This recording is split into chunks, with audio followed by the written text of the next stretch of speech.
사람이 살아가면서 가장 큰 상처를 받을 때가 언제인가? 저는 거절당할 때라 생각합니다. 거절을 당하면 회복이 어려워요. 견딜 수 없는 고통과 아픔은 저는 거절감에서 온다고 생각합니다. 내가 사랑하는 사람에게 거절당할 때 치유 불가능합니다. 내가 너무나 마음을 다했던 그 일에 거절당할 때 그것은 누구에게도 말할 수 없는 고통 속에 빠져들지요. 그래서 자녀가 부모에게 가장 큰 상처를 받을 때가 언제이냐? 부모에게 거절당할 때. 자녀들이 부모에게 한번 거절당하면 마음의 그 쓴뿌리를 해결하지 못하고 그의 인생은 어디로 연결될까요? 삐딱선 인생으로 연결되는 거예요. 내 자녀가 왜 자꾸 삐딱선을 타는가? 거절감이 혹시 있는 것은 아닌지 한번 생각해 보시길 바랍니다. 그런데 이것이 인간 사이에만 나타나는 것이 아니라 신앙생활에도 나타나요. 우리가 하나님을 사랑한다라고 이야기하고 내가 주님만을 높이고 주님만을 찬양한다라고 이야기하는데 하나님 앞에 거절당했을 때 여러분은 어떻게 살아가십니까? 내가 전심을 다해 하나님 앞에 내가 할 수 있는 모든 것을 다 한다고 했는데 하나님이 내 일을 풀어주지 아니하시고 그 일을 거절하실 때 신앙의 상처를 받아 유리방황하고 있는 이 땅의 가나안 성도들이 얼마나 많은 줄 아십니까? 오늘 본문에 등장하는 다윗도 하나님의 거절 앞에 섰던 사람입니다. 하나님이 만드셨던 다윗이었음에도 불구하고 하나님께 단호하고 차가운 거절을 당한 일이 있었어요. 그게 어디였습니까? 성전 건축에 대한 소망을 단칼에 거절하신 바로 그 사건입니다. 하나님을 사랑하는 마음이었습니다. 누가 시킨 것도 아닙니다. 억지로 왕이니까 해야 되는 것도 아니었습니다. 그저 기쁨과 열망 속에서 어떻게든 하나님의 집을 지어드리고 싶습니다 라고 물었을 때 하나님이 뭐라고 대답한 줄 아십니까? 너만은 절대 안 된다 답하셨습니다. 만약 저와 여러분이었다면 이 거절의 상황에 어떤 마음을 가졌을까요? 선한 의도를 넘어 누구도 생각하지 못한 하나님을 위한 일이었음이 분명하지 않았습니까? 그럼에도 하나님은 그런 마음을 살펴보지 않으시고 재고의 여지도 없었어요. 너는 안 된다는 거예요. 너만은 절대 안 된다는 거였습니다. 그런 강력한 차가운 거절감을 다했을 때 다윗의 심정이 어떠했을까? 상상되시겠습니까? 이때부터 다윗이 우리가 늘 하는 모습 그대로 삐딱선을 탔을까요? 아니에요. 다윗은 전혀 다른 길을 갑니다. 그렇다면 오늘 이 시간 다윗은 어떻게 이 거절감을 극복했는가에 대한 해답을 찾기 전에 우선적으로 생각해야 될 것이 있죠. 그게 뭘까요? 왜 다윗은 하나님의 성전의 건축을 향한 강력한 마음을 품었을까라는 이 질문의 답을 먼저 찾아봐야 돼요. 왜 다윗은 하나님의 성전을 그렇게 건축하고 싶었을까? 다윗이 왕으로 등극하고 난 다음에 사회, 경제, 안보적으로 다 안정이 되었어요.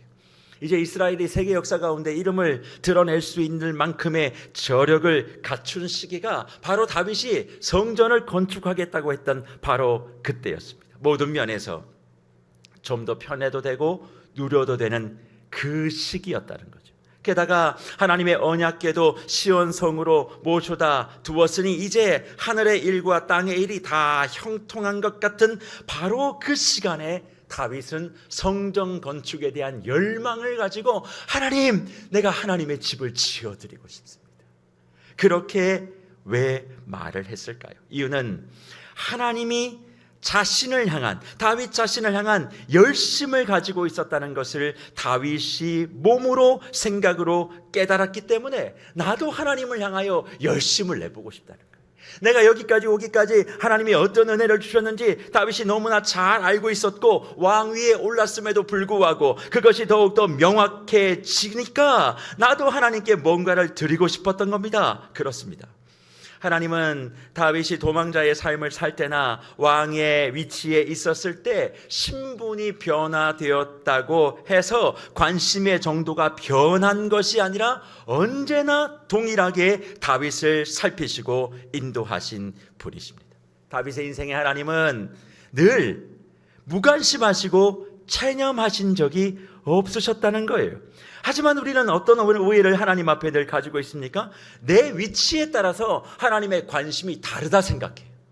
내가 뭔가 좀 잘 되면 하나님이 관심이 엄청 나에게 많다고 생각하고, 내가 가고 있는 그 일에 뭔가 막힘이 생기고 문제가 생기고 그것이 잘 풀어지지 않을 때 하나님의 눈 밖에 내가 있는 것처럼, 하나님은 나를 돌아보고 계시지 않는다, 하나님은 나를 외면하고 계신다, 그렇게 생각하며 투덜거린다는 거예요. 누구처럼요? 모세처럼이요.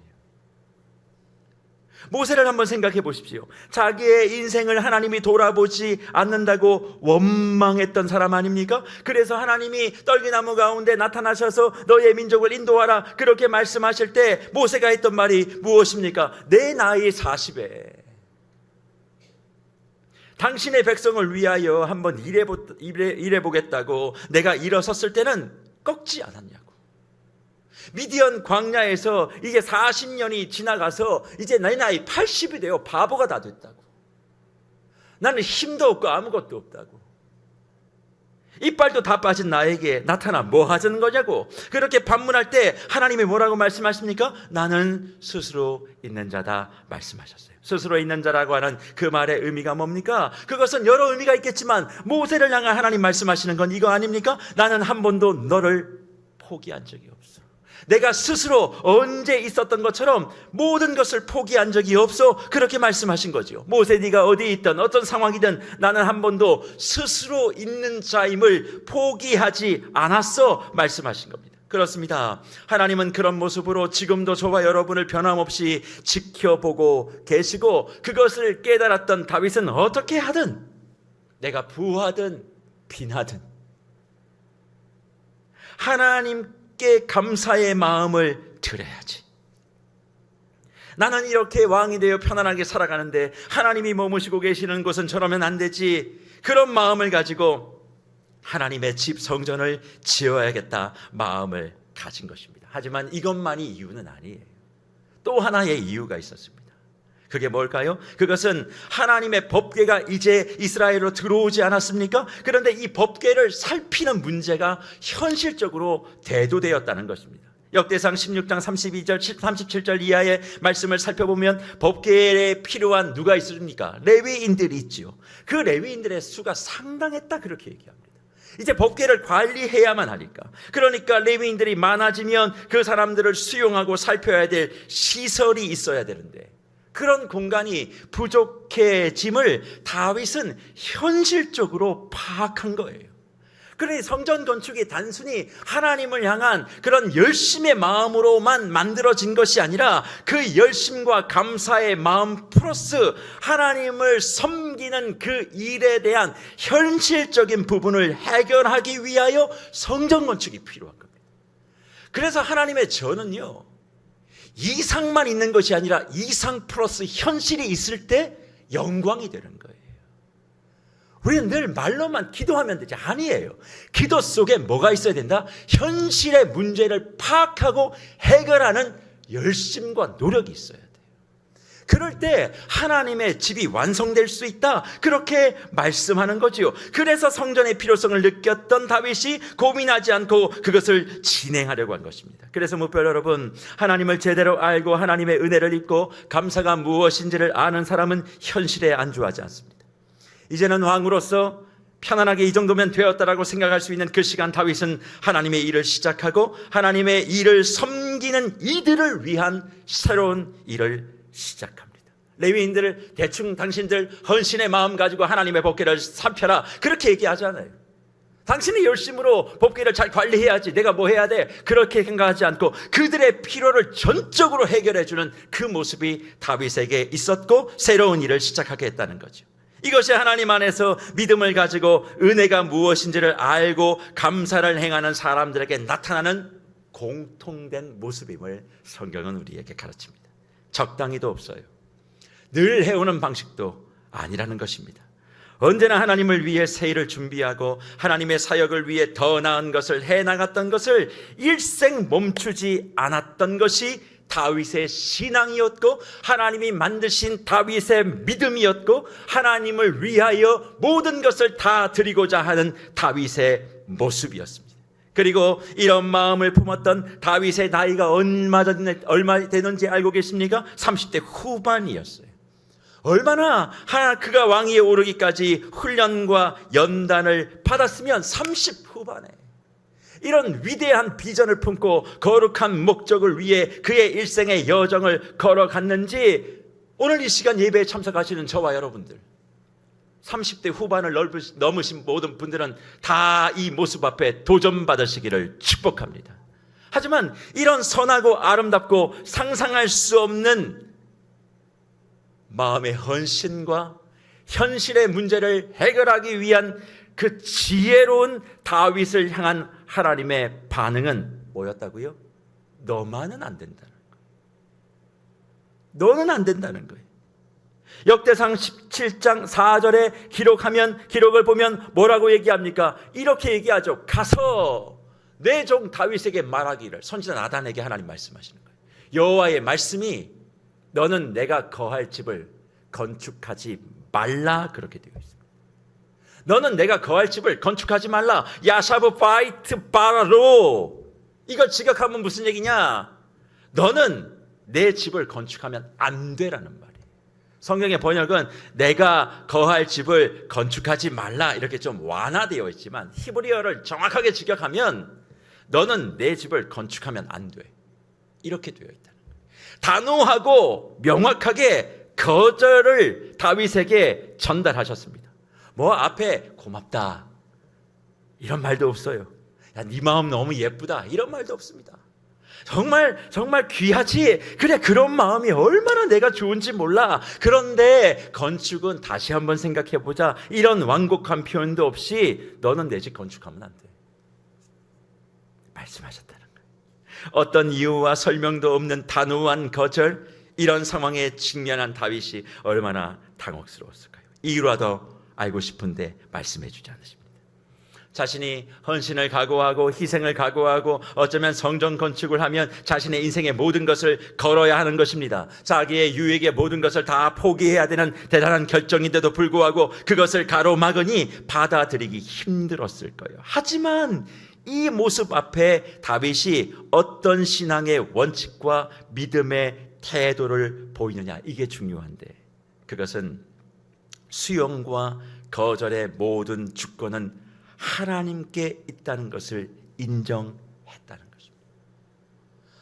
수용과 거절은 내게 있는 게 아니에요.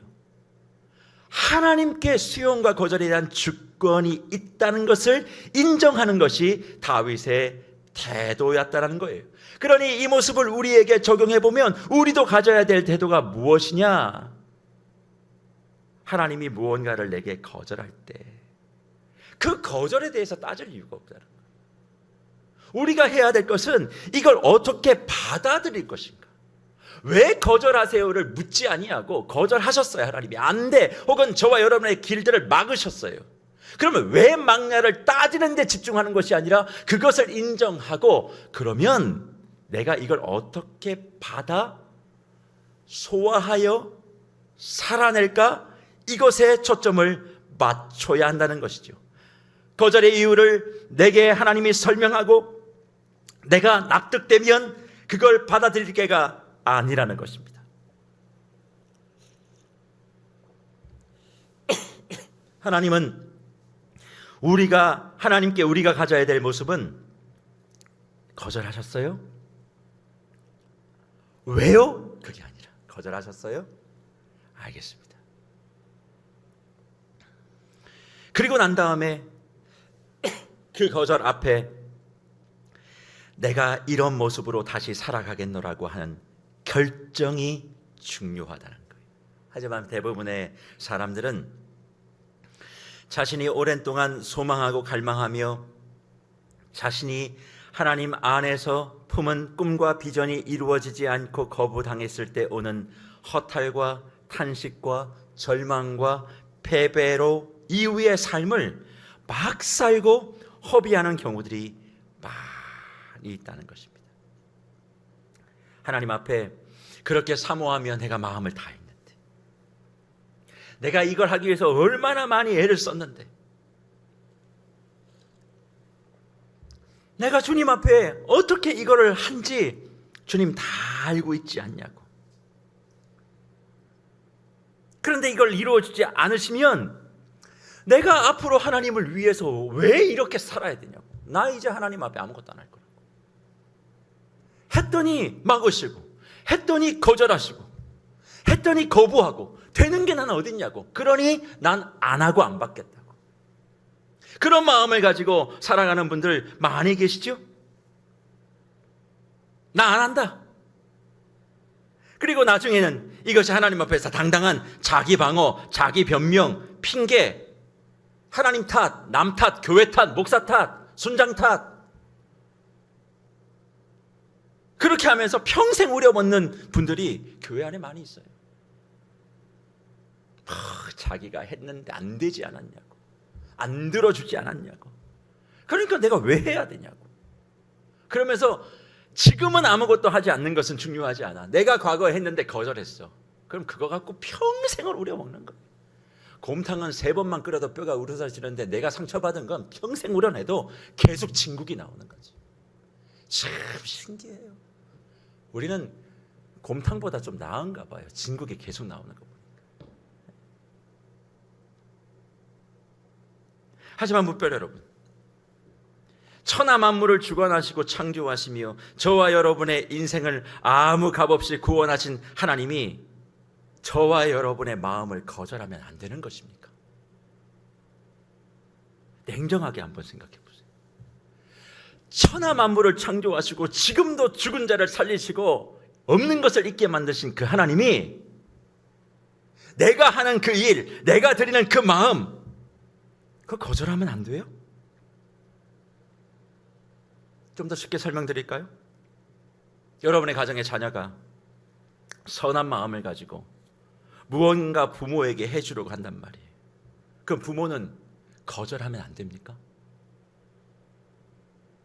자녀가 뭐 해주면 이거밖에 안 해왔냐고, 더 내놓으라고, 내가 너한테 해준 게 얼만데 이거 갖고 와서 생색내냐고, 그렇게 말씀하세요? 자녀가 뭐 해주려고 해도 부모가 판단하는 거예요. 마음은 알지만 그게 자녀에게 유익되지 못하고, 그게 자녀가 더 피폐해지고 어려워질 것 같으면 얘야 하지 마라. 네가 뭐 있다고. 너 열심히 잘 모아서 잘 살아.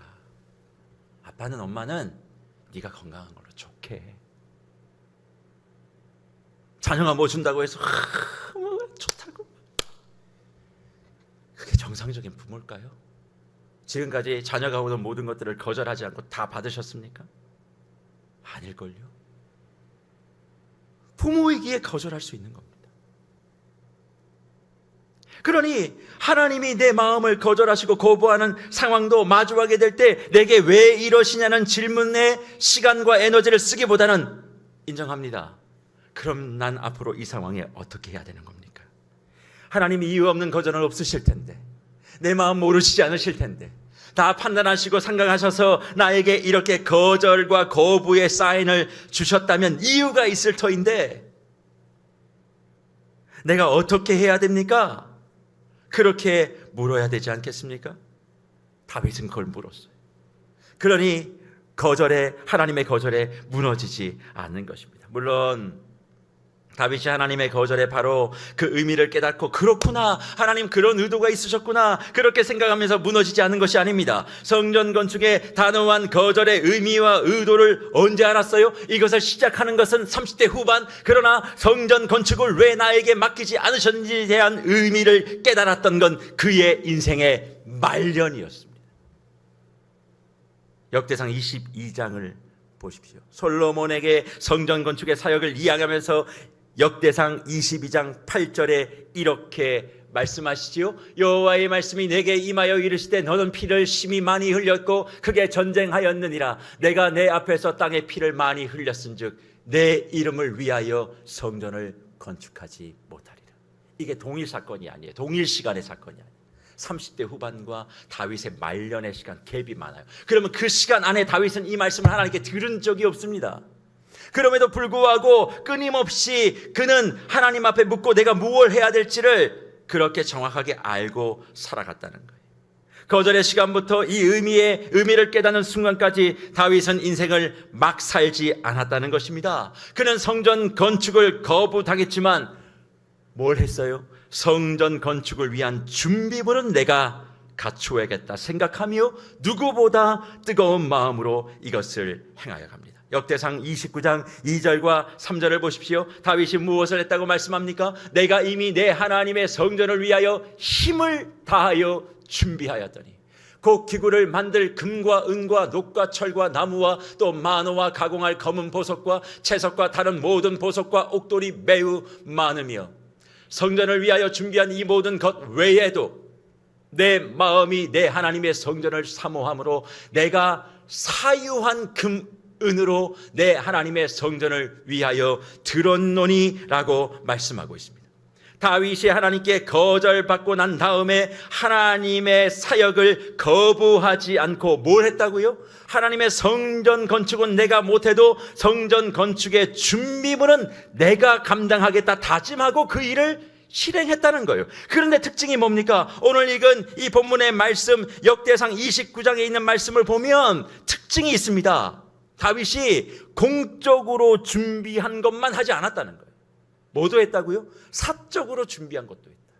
공적으로 준비했다는 것은 왕으로서 자기가 가용할 수 있는 재정, 인력 모든 것을 다 동원해서 준비했다는 걸 이야기합니다. 왕이니까 예산 편성해서 내가 필요하면 움직일 수 있는 재정을 가지고 하나님의 성전 건축을 도모할 수 있는 그 일, 그게 공적인 일이에요. 그런데 다윗이 그것만 하지 않고 뭐도 했다고요? 사적으로 준비했대요. 사적으로 준비했다는 게 뭡니까? 자기의 주머니를 열어 금과 은을 다 내어놓고 자신의 사비를 내어놓았다는 겁니다. 이렇게 하나님의 성전을 준비했다는 거예요. 그러니 보세요. 저는 이 다윗의 모습을 바라보며 하나님을 섬기는 진짜 믿음의 사람의 모습을 보는데 저는 이 말을 이렇게 줄여서 얘기해요. 공사준행이라고. 하나님을 향한 마음을 가지고 있는 사람들은 공사준행, 뭡니까? 공적으로도 사적으로도 모든 걸 준비하고 행동하는 거예요.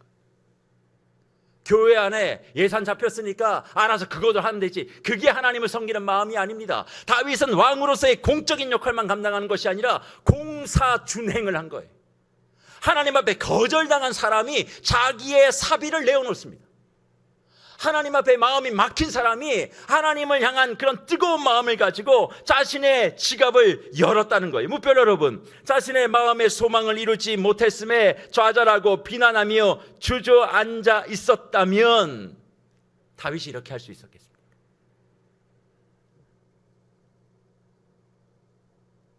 하나님의 반응에 실패와 낭망이 아니라 그럼에도 불구하고 하나님, 내가 그건 인정합니다. 이유는 내가 모르지만 하나님이 거절하셨을 땐 분명한 이유가 있음을 내가 압니다. 그렇지만 하나님을 향한 나의 열심과 나의 열정은 멈춰질 수가 없습니다. 거절당한 그 순간에도 내가 할 수 있는 일을 찾아서 가보겠습니다. 그게 뭐예요? 성전의 건축 준비물을 자기가 다 메우는 거예요. 공적으로 사적으로 공사준행하면서. 이게 다윗이 보여줬던 믿음의 모습이라는 겁니다. 지금 내가 그것을 할 수 없어도 언젠가 이루어질 것을 믿고 포기하지 않고 나아가는 인생, 바로 이것이 하나님이 만든 사람 다윗의 진짜 모습이었다는 거예요. 그럼 어떻게 다윗은 이런 마음을 가질 수 있었을까? 사실 이것은 다윗의 마음보다 하나님의 마음이 핵심이에요. 무슨 말입니까? 다윗의 성전 건축에 대한 열망은 꺾으셨지만 그 마음의 중심에는 차가운 거절이 아니었어요. 사람의 거절은요, 차가운 거절이에요. 그러나 하나님의 거절은 따뜻한 거절. 더 쉽게 설명하면 인정과 칭찬의 거절이었습니다. 오늘 우리가 읽은 본문 사무엘하 7장 8절과 9절을 보십시오. 뭐라고 말씀하십니까? 그러므로 이제 내 종 다윗에게 이와 같이 말하라. 만군의 여호와께서 이와 같이 말씀하시기를 내가 너를 목장 곧 양을 따르는 데에서 데려다가 내 백성 이스라엘의 주권자로 삼고 내가 가는 모든 곳에서 내가 너와 함께 있어 내 모든 원수를 내 앞에서 멸하였은즉 땅에서 위대한 자들의 이름같이 내 이름을 위대하게 만들어 주리라 말씀하셨습니다. 다시 말해, 거절은 하시지만 하나님의 거절에는 뭐가 항상 있어요? 칭찬과 축복이 담긴 거절을 하고 계신다는 겁니다. 이스라엘 중에 누가 이런 마음을 가졌느냐고 묻는 것이지요. 다윗밖에 없다는 거예요. 나를 생각하는 것은 다윗밖에 없다는 것을 인정하시고 그의 이름을 위대하게 만들어 줄 것이다. 선지자 나단을 통해 다윗에게 이 마음을 전달하셨습니다. 무별 여러분, 여러분이 하나님에 대하여 감사가 충만해서 무언가를 진심으로 했다면 그것이 거절되고 그것이 진행되지 않아도 여러분을 칭찬하고 계시는 하나님의 이 마음을 오늘 예배의 시간에 만나시기를 축복합니다. 내가 하고자 하는 일이 아니라 하나님께 대한 감사와 사랑으로 시작된 일만 그렇습니다. 그러니 화를 품지 마세요. 분한 마음으로 잠을 설치지 마세요. 내가 이런 마음을 가지고 하나님 한번 해보려고 했는데 왜 안 돕느냐? 길을 안 열어주시느냐? 하나님 어찌하여 내게 이럴 수 있느냐? 내가 한번 두고 볼 거다. 당신이 잘 되는지 내가 잘 되는지 끝까지 한번 가볼 거다. 말도 되지 아니하는 혈기를 부르지 마시라는 겁니다. 조용히 주님 앞에서 내게 허락하실 미래의 복을 묵상하시기를 축복합니다. 조용한 시간 내게 다가와 네 마음 내가 알고 있다고. 네가 성전은 건축하지 못한다 할지라도 그 마음 때문에 네 이름 위대하게 만들어줄 거라고. 그렇게 나를 감싸 안아주시는 그 주님을 만나셔야 되지 않겠습니까? 다윗은 성전을 짓지 않았습니다. 하지만 그것을 생각만 하고 끝난 것이 아니라 어떻게 하면 그 순간에도 하나님을 더 기쁘게 할 수 있을까? 어떻게 하면 하나님의 법궤를 섬기는 하나님을 섬기는 사람들을 더 귀하고 더 복되고 더 편리하게 해드릴까? 그런 마음을 가지고 자기가 할 수 있는 그 일을 감당한 거예요. 거절당한다 할지라도 그 마음을 받으시고 복을 주시는 따뜻한 거절이 하나님이 주시는 거절이라는 것을 깨달았기 때문에 그렇습니다. 나단으로부터 하나님의 이런 마음을 전달받은 다윗은 그래서 무엇을 합니까? 조용히 주님 앞에 나가 기도하기 시작합니다. 그 기도가 뭐예요? 오늘 우리가 읽은 본문 사무엘하 7장 18절 이하지요. 그래서 본문 18절과 19절에 다윗의 기도의 시작이 뭡니까? 다윗 왕이 여호와 앞에 들어가 앉아서 이르되 주 여호와여 나는 누구이오며 내 집은 무엇이기에 나를 여기까지 이르게 하셨나이까? 주 여호와여 주께서 이것을 오히려 적게 여기시고 또 종의 집에 있을 먼 장래의 일까지도 말씀하셨나이다. 주 여호와여 이것이 사람의 법이니이다 라고 하나님께 기도합니다. 축복의 거절 앞에 다윗은 지난 시간을 다시 생각합니다. 양을 치던 나를 왕으로 선택하시더니 이제 왕이 되어 하나님께 감사를 드리고 싶고 정말 하나님을 더 잘 섬기기 위해 하고 싶은 것이 있었는데 그것을 거절하시고 나의 이름 나의 집안을 위대하게 하시겠다라고 하는 이 하나님의 방법을 사람은 상상할 수 없습니다. 기도하는 거예요. 어떻게 이럴 수 있지? 다윗은 자신의 마음을 거절한 하나님의 마음 속에 잊혀지고 오직 그분의 선하심 그럼에도 나를 인정하고 기억하고 계신 복 주시는 하나님을 가슴에 새긴 거예요. 생각해 보십시오. 우리의 마음이 거절당했을 때 그걸 묵상하고 그걸 생각하며 감사하며 감격하는 것은 세상의 이치가 아닙니다.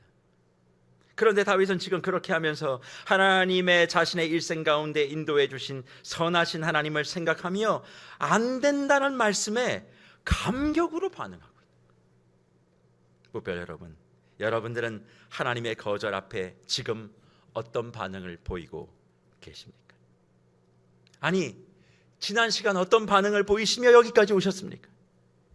우리가 보여야 될 반응은 조용히 그 따뜻하고 친절한 축복의 거절 앞에 앉아 하나님의 거절을 묵상하며 그분의 음성을 들어야만 합니다. 그리고 그 거절 뒤에 들려오는 하나님의 음성, 선한 마음을 품었던 저와 여러분을 향한 하나님의 약속을 기억하셔야 된다.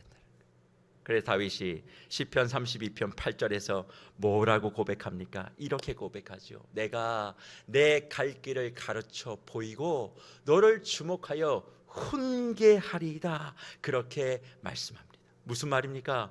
하나님의 사람에게 하나님이 저와 여러분의 생각과 행동과 결정을 거절하는 것은 길을 막겠다는 것이 아니라는 거예요. 하나님은 저와 여러분의 길을 막지 않으십니다. 하나님은 길을 가르쳐 주시고 싶으신 거예요. 그래서 요한복음 14장에 예수 그리스도가 스스로 뭐라고 얘기합니까? 도마가 당신이 어디로 갑니까? 그렇게 묻자 내가 길이요 진리요 생명이다 그렇게 말씀하십니다. 왜 예수님이 자기가 길이라고 얘기하십니까? 길을 막기 위해서 그렇게 하신다면 그가 길이라고 말씀하지 않으셔야 되는 것 아닙니까? 그런데 자기가 길이래요. 그 얘기는 내가 길을 가르쳐 줄게. 나는 너와 늘 길을 같이 가고 있고 너의 길보다 앞서 내가 파수꾼이 되어 너를 인도해 가고 있는 거야. 네가 지금은 고속도로를 달리고 싶은데 비탈길을 달리고 있어. 너무 힘들지? 근데 이 길이 너에게 지금 필요한 거야. 왜? 내가 길이니까. 내가 길이니까. 그렇게 말씀하시며 가야 될 길을 친히 결정하시고 이끄시는 분이 바로 우리 하나님 아니십니까? 그렇다면 축복의 거절을 통해 하나님이 하시고자 하는 의도가 있음을 믿고 우리는 뭐 하는 거예요? 인정하고 지금 내게 주어진 상황 속에 내가 무엇을 할 것인가? 그걸 결정하고 달려가셔야 됩니다. 그래서 다윗이 무엇을 합니까? 절망하고 포기하고 성전 건축을 마음에서 지웁니까? 아니 이제 내가 못하게 됐으니까 마음대로 이제 내가 왕으로서 그 권리를 누리고 즐겁게 흥청망청 살아갑니까? 아닙니다. 오히려 더 성전 건축에 대한 마음의 불을 끄지 않고 활활 태우며 준비에 더 정성을 다합니다. 내가 못하니 다른 사람도 못하게 방해하거나 하지 않습니다. 하나님에 대하여 그 선하심을 인정하며 내가 나의 사적 창고를 열어서라도 주님의 것을 채우려고 합니다. 왜요? 하나님의 거절의 진짜 의미를 알게 되고 말씀으로 약속으로 자신을 더 가까이 끌어안아 주시는 하나님의 특별한 방법, 그게 따뜻한 거절이라는 걸 알았기 때문에 그래. 그래서 축복의 거절을 받은 그리스도인들은 그 일이 한번 꺾일 때 무너지지 않고 더 열심을 해요. 예수를 진짜 내가 만났고 길이요 진리요 생명 되신 그 예수를 내가 진짜 믿는다면 거절당하고 거부당하는 걸 두려워하는 것이 아니라 거절과 거부가 있는 건 당연하다. 그러나 그것 때문에 주를 향한 나의 열심과 열망을 꺾을 수는 없다. 팔 하나가 잘려나가도 또 한 팔을 가지고 나는 싸워나갈 것이고 그 팔이 잘려나가도 두 다리로 나는 달릴 것이고 그 두 다리가 다 잘려나가도 나는 나의 몸통으로 하나님의 영광스러운 일을 끝까지 감당할 것이다. 이것이 예수 그리스도를 진짜 만난 사람들의 모습 아니겠습니까? 주님을 향하여 무엇을 할 수 있을까? 내가 할 수 있는 것을 더 해야지. 그것을 거절하셔도 나에게 약속해 주시기 위하여 그런 것인 줄을 알고 더 집중하게 된다는 거예요. 더 주님을 위해 무엇을 해야 될지 찾는다는 거예요. 힘들고 어렵다고 교회를 떠나는 것이 아니라 교회를 떠나지 아니하고 교회 안에서 나의 나태를, 나의 게으름을, 나의 부정적인 생각과 행동을 멈추고 따뜻한 거절을 당한 사람답게, 하나님의 위대한 약속을 받은 사람답게 모든 행동에서 하나님이 주실 복을 미리 누리고 받을 사람답게 행동한다는 것입니다. 이것이 하나님의 거절된 축복을 누리는 믿음의 사람의 본 모습이에요. 거절을 통해 성경의 약속을 나에게 주시기 원하시는 하나님을 만나신 적이 있으십니까? 아니면 거절 때문에 몸서리를 치고 내가 이제 주를 향해서 뭐 하나 봐라, 누군가 옆에서 뭐 하려고 하면 해봐야 소용없다, 하나님 긴 안 연다, 대충 그냥 놀다 가라, 그렇게 얘기하며 오히려 하나님의 축복을 자기만 못 받으면 되지 남까지 못 받게 방해하는 사람들이 혹시 여기 앉아 계십니까?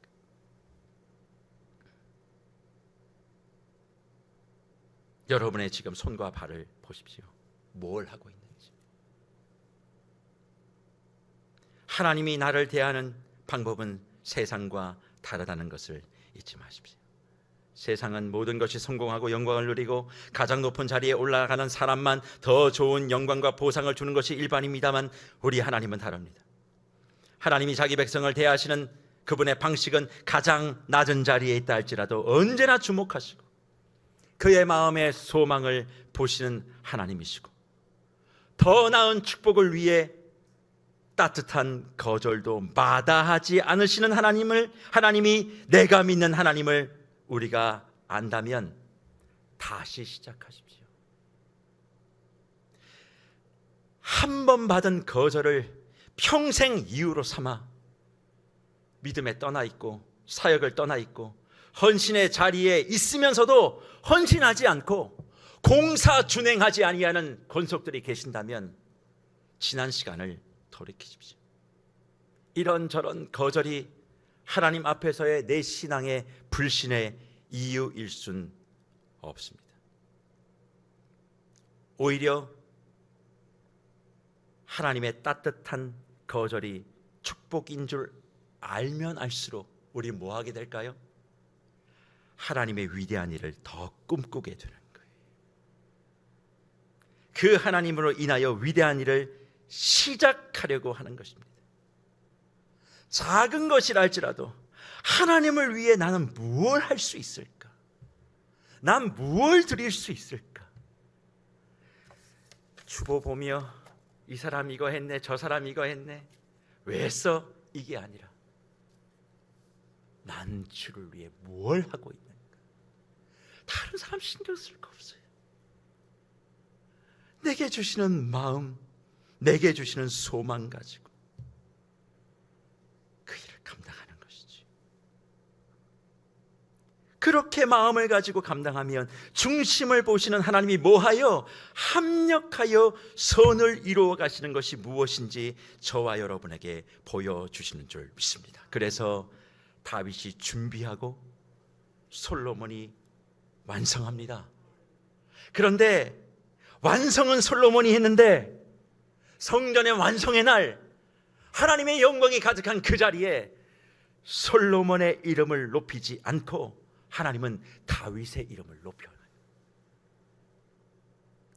이 하나님이 저와 여러분에게 지금 무엇을 도전하고 있습니까?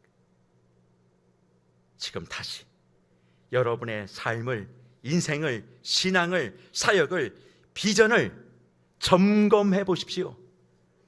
거절 핑계 대지 말고 거절 축복에 맞는 삶을 시작하기를 축원합니다.